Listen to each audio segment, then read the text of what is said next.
नमस्कार दोस्तों, गौरी की आवाज़ चैनल में आपका स्वागत है। रात को जगमगाती रोशनी से सजा घर आज सुबह थोड़ा शोक में डूब गया था, क्योंकि इस घर की सबसे छोटी व लाडली बेटी रोहिणी अभी अभी विदा हुई थी। कुछ स्त्रियों की आंखें अभी भी सजल थी। रोहिणी की माँ सबसे ज़्यादा रो रही थी। आखिर दुख तो होता ही है अपने कलेजे के टुकड़े को विदा करते हुए, लेकिन सबसे बड़ी शांति बस यही थी कि बिटिया अच्छे घर में गई थी। इसलिए माँ जी, बाबूजी व उसके भाई के चेहरे पर पूर्ण संतुष्टि के भाव उभर आए थे। चलो, आज इस जिम्मेदारी से भी मुक्ति मिली। बड़ी चिंता लग रही थी। अम्मा जी आसपास बैठे रिश्तेदारों से बतिया रही थी।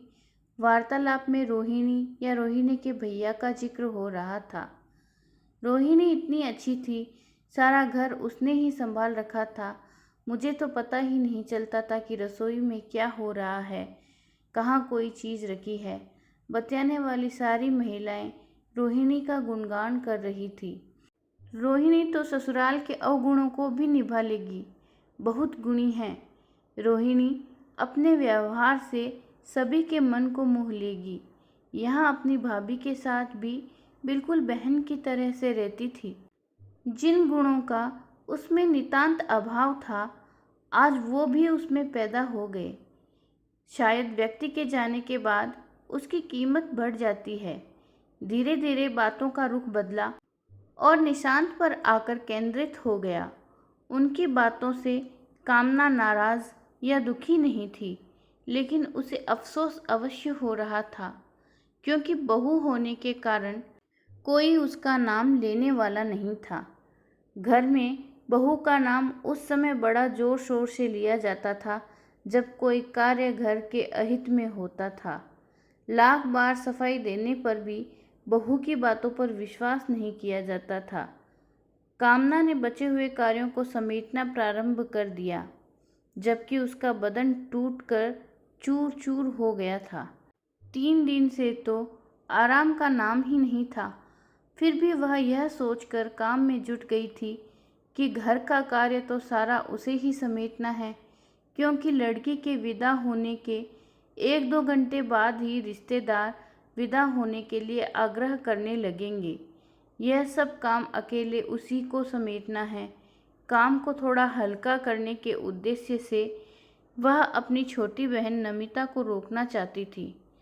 नमिता के रुक जाने से रोहिणी की विदाई भी इतनी नहीं खलेगी। वह रोहिणी को प्यार करती थी। वैसे तो तीनों ही नंदें उसे बहुत प्यारी थी, पर छोटी होने के कारण रोहिणी ने उसके प्यार पर अधिक कब्जा कर लिया था।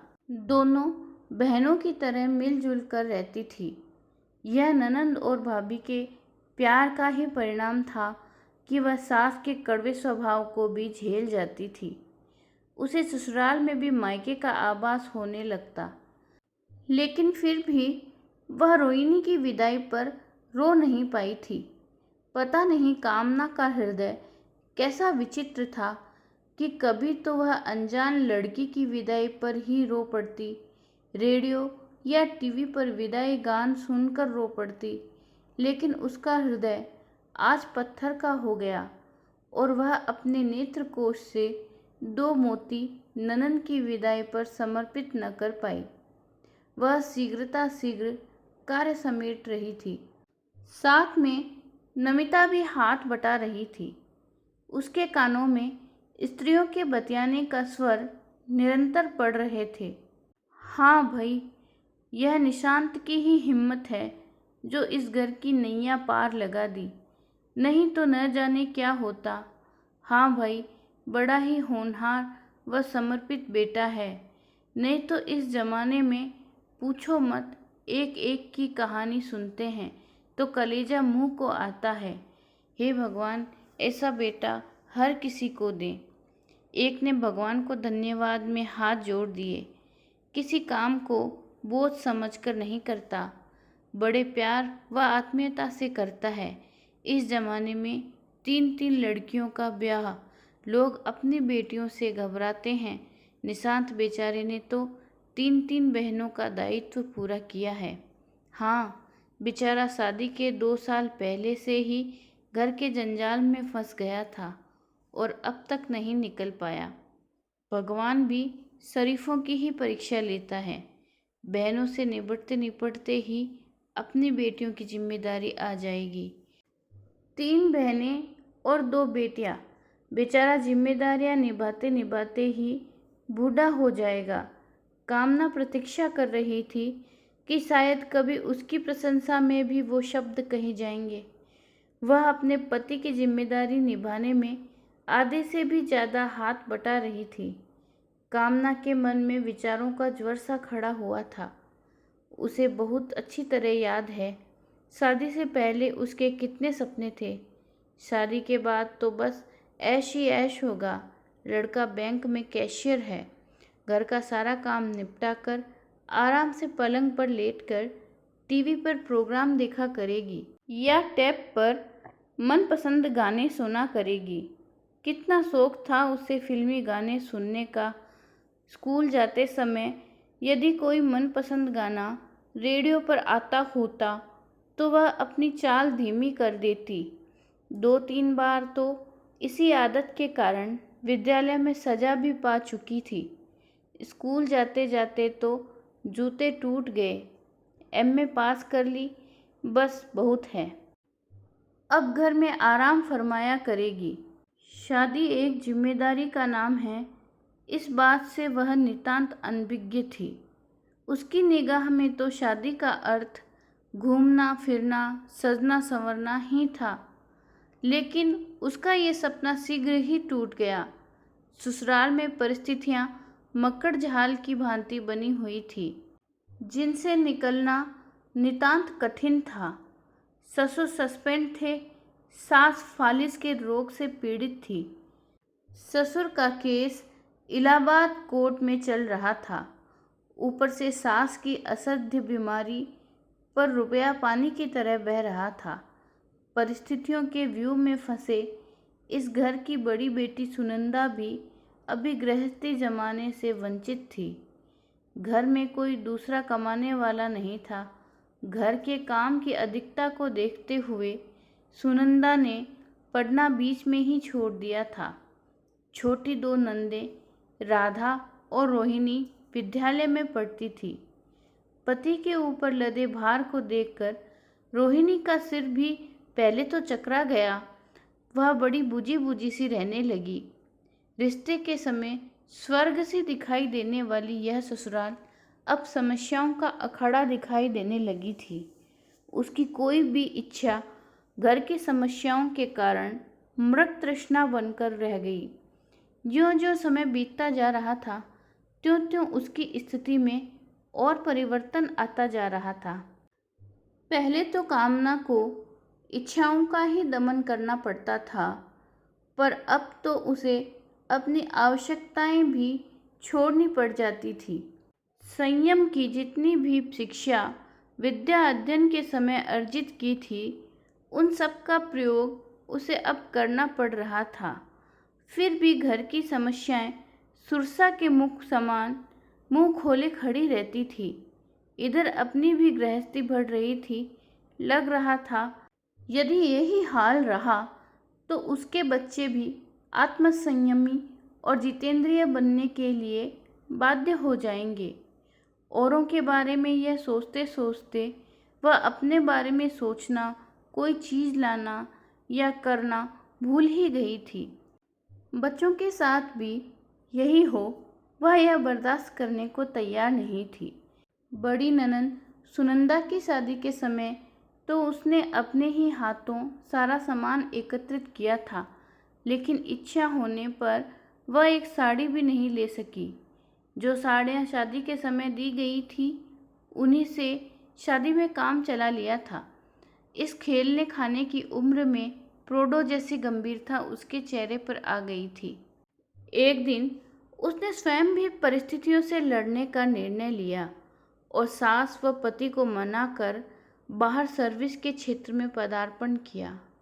अब वह और अधिक मजबूत जीवन जीने के लिए तैयार नहीं थी। टूट गई थी वह अभाव को बर्दाश्त करते करते। थोड़े समय के पश्चात ही धीरे धीरे घर की काया पलटने लगी थी। आखिर एक की कमाई और दो की कमाई में अंतर तो होता ही है। सास का ऑल इंडिया इंस्टीट्यूट में इलाज करा लिया था। 3 साल के अंतराल से दोनों नंदों को उनकी ससुराल भेज दिया था। अपने बच्चों को भी इंग्लिश मीडियम स्कूल में पढ़ाना शुरू कर दिया। घर के हालात तो बहुत बदल गए थे, लेकिन इतना घर सजाने संवारने में उसे सर्विस के साथ साथ भी त्याग करना पड़ा था। कहावत है ना, खाली कुएं का पेट भरना बहुत मुश्किल होता है। सुनंदा की शादी के समय तो उसे मायके से प्राप्त आभूषणों को भी बेचना पड़ा था। अपने दहेज के बर्तन तथा अन्य सामान भी ननद को देने पड़े थे। इतना सब करते करते वह 32 साल की उम्र में भी कोई विशेष परिवर्तन नहीं आया था, क्योंकि अब बच्चों के खर्च बढ़ने लगे थे। ऐसा लगता था मानो घर में पैसा बस उसी के नाम का न हो। वेतन से दुगने खर्च थे। पति का वेतन तो घर खर्च व बच्चों की आवश्यकताओं में स्वाह हो जाता, बाकी के खर्च उसे ही उठाने पड़ते। कभी कभी तो वह अपनी आवश्यकता के समय अपने को असहाय देखकर झल्ला उठती। आखिर क्यों उसने अपने ऊपर बोझ लाद लिया है। इतना सब करने के बाद भी उसकी स्थिति में तो किंचित मात्र ही परिवर्तन आया है। फिर यह सोचकर शांत हो जाती कि बादल अपना सारा जल कोष पृथ्वी को हरा भरा करने में ही लुटा देते हैं और स्वयं रिक्त होकर चले जाते हैं। बच्चों की शादी में उसका सहयोग पति से भी अधिक था। स्त्रियों का वार्तालाप सुन सुनकर उसके दिल में विचारों का ज्वालामुखी पर्वत जैसे पिघलकर बाहर आना चाहता था। सोच सोचकर उसके मस्तिष्क की नसों में तनाव आ गया था। लग रहा था मानो सिर फट जाएगा। उसके हृदय में रह रहकर टीस उठती और पूरे शरीर में कौंध जाती। वह परिवार के सदस्यों में अपने को खोजने का प्रयास करने लगती। उसे लगा जब घर में उसका कोई अस्तित्व ही नहीं, तो फिर वह किसके लिए इतना सब कर रही है। किसके लिए उसने अपना सर्वस्व बलिदान कर रखा है। क्यों नहीं वह अपने जीवन को संपूर्ण रूप से जी पा रही। यदि 3 नंदों की शादी उसे न करनी पड़ती तो आज वह क्या इस हाल में होती। पैतृक संपत्ति के रूप में उसे केवल पैतृक जिम्मेदारियां मिली थी। सोचते सोचते उसकी आंखों के आगे अंधेरा छा गया। अचानक उसके हाथ से लड्डुओं का बर्तन गिर गया। लड्डू फर्श पर चारों ओर लुढ़क गए और वह अचेत अवस्था में फर्श पर गिर पड़ी। बर्तन गिरने की झंकार कमरे में गूंज उठी, जिसकी आवाज़ निश्चित रूप से पास के कमरे में भी पहुंची थी। आवाज़ सुनकर सास और 2-3 स्त्रियां कमरे में आई और पास बैठ गई। बहू की हालत देखकर वह घबरा गई। अरे कोई पानी लाओ, देखो ना मेरी बहू को क्या हो गया है। अरे कोई निशांत को बुलाओ। सास की आवाज़ भर्रा गई। इतने में ही नमिता पानी ले आई थी। सास ने एक हाथ से कामना के सिर को धीरे से उठाया और पानी पिलाने का प्रयास किया। मुंह पर छींटे मारने के साथ साथ वह बड़बड़ा भी रही थी। इतना थक गई है, पहले थोड़ा सा आराम कर लेती। कोई जल्दी थोड़े ही है, आखिर इंसान ही तो है। लगातार काम करते हुए तो मशीन भी ठप हो जाती है। वह धीरे धीरे कामना के बालों में उंगलियां फिरा रही थी। कामना को धीरे धीरे होश आ रहा था। वह अर्धचेतन अवस्था में आंखें बंद करके पड़ी थी। तभी स्त्रियों का वार्तालाप प्रारंभ हो गया। कुछ स्त्रियों की यह आदत होती है कि वे बहू के सामने सास की और सास के सामने बहू की पक्षधर बनकर अपने को हितैषी सिद्ध करना चाहती हैं। पता नहीं यह प्रेम प्रकट करने की कौन सी पद्धति है। अरे सास को बातें करता देख इसे लगा होगा कि मैं ही काम क्यों करूं, इसलिए बहाना बना रही होगी। देखो ना कैसा हाल बना रखा है अपना। ये सब इसलिए जिससे रिश्तेदारों को पता चले कि बहू कितनी दुखी है। देखो ना ननद की विदाई पर 2 आंसू भी नहीं बहाए।